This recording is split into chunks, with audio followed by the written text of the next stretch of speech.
not as high on my radar.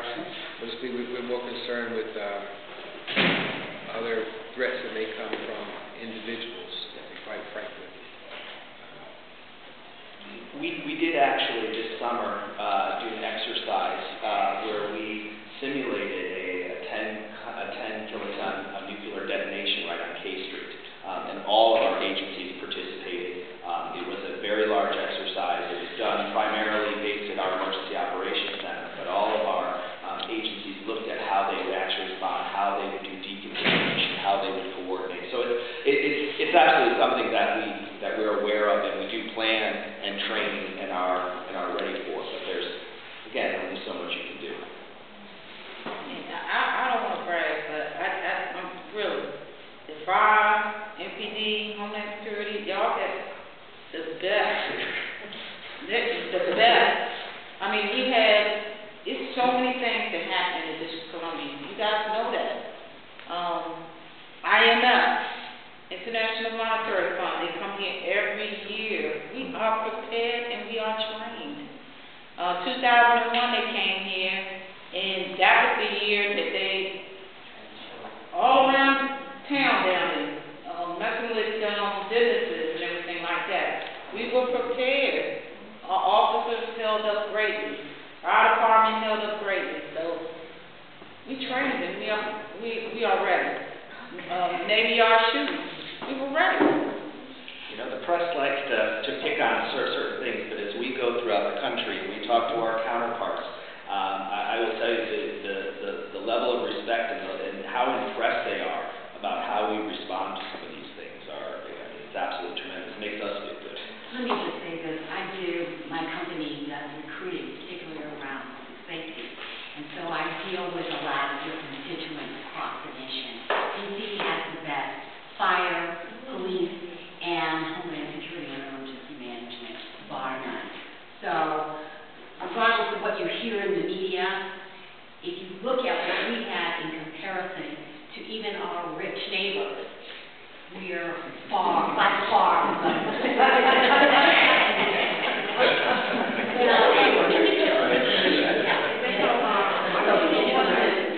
Well, I can only speak for my ward, and the 5th district is now in my Sigmund district, and also with the EMS, especially the paramedics that's here at the door. So I applaud him, and I applaud 5th District Police Station for the fine work that you do in this area. Thank you.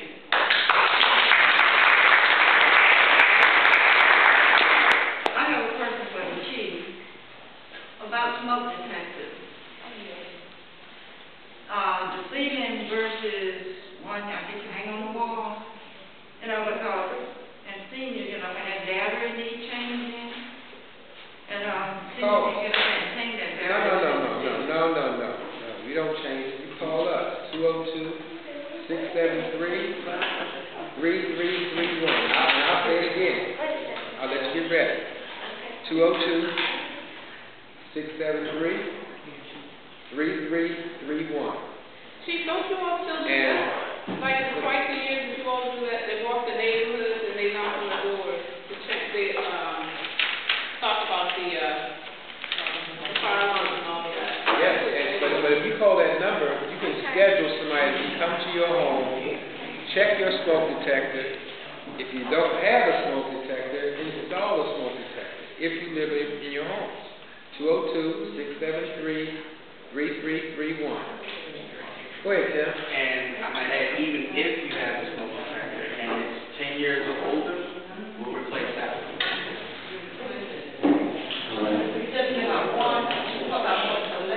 Multiple levels.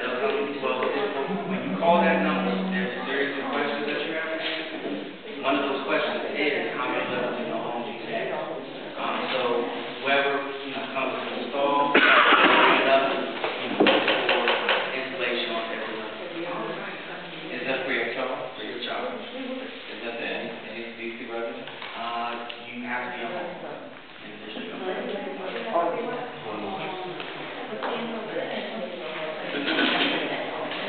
I know that we are on camera. Can I take your picture? Sergeant? I know that we are on camera, but may I take your picture?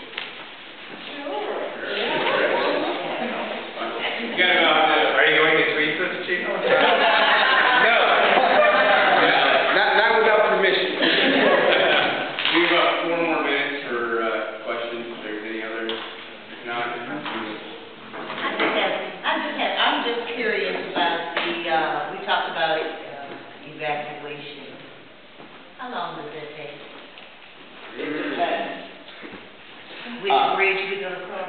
Yeah. Well, let's talk about Ward 5. Yeah, so one of the things that we look at is so evacuation is actually really dependent on the situation. Normally, we don't necessarily, evacuation is the last thing we want to do. We tend to focus on shelter in place. In most situations, if something is going on, you are safest in your own home. We only look at evacuation when there's a situation or a hazard that you need to move away from. One of the things that you look at with evacuation is where the hazard is. So that's going to depend on which direction you evacuate. So if the hazard is coming down from Maryland, we're not going to evacuate you out in that direction. So we look at exactly where the hazard is. But what we do in our regular evacuation routes is it's almost like a bullseye in the center of the city, and then we have all the major routes going out of the city. Now, I will say, Ward 5, especially right here in Fort Lincoln, you are very fortunate because you have multiple routes out, and you have a main route out. So it is one of the areas that are easier to get out. One of the things that we've done with evacuation, realizing that once we get you out of the city, you got to have somewhere to go, you got to have somewhere. So we work very closely with our partners in Maryland and Virginia to make sure that they actually have transfer points. So it's not just you leave the city and then everybody's gone. We're all right. So we work very closely with our counterparts to make sure that we have transfer points to actually get people to somewhere that's safe. So it's not just that you get out of the city; it's that you have a way to actually get to a shelter location, get to family members. So we work very closely with our partners to do that. And 9/11 was an experience for us, a learning experience for us, because everybody thought New York Avenue was the way out. So for MPD, it was an experience for us. We practice evacuating the city in different times too. We have major events, major gatherings around the city. Sometimes we may, or along with DDOT and HFEMA and even MPD, we may set up a test where we just try to see how folks evacuate themselves. We train all the time.